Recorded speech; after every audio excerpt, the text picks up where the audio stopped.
So following questions about sacrificial protection of iron.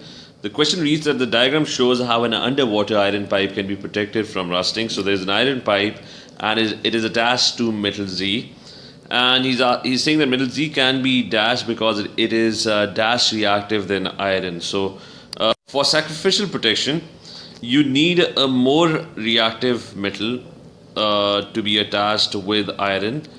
The reason why a more reactive metal is needed is because whichever substance, whenever metals react, they tend to lose electrons. So between iron and this metal Z, if metal Z is more reactive, so it would have a higher tendency to lose electrons. So whichever element that's coming to react or trying to gain electrons from either metal would basically choose metal Z over iron, because iron is less reactive. So it's not going to gain electrons from iron. Iron would not get oxidized, whereas metal Z, because it's being more reactive, it would lose electrons readily. That particular element would tend to react with metal Z, so iron would be saved indirectly. So it has to be a more reactive metal. So according to the reactivity series, it has to be a more reactive metal.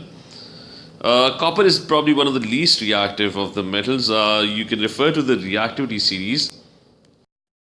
So I've written the reactivity series over here. This side being the more reactive metals, these are the least reactive metals. So you have iron somewhere in the middle. This is iron. So we need a metal that is more reactive. We have two choices. One is magnesium and the other one is copper. So copper is clearly the least reactive of the metals. So magnesium is going to be correct. So the correct option would be that you need a more reactive metal, and that would be magnesium. So option D would be the correct answer for this question.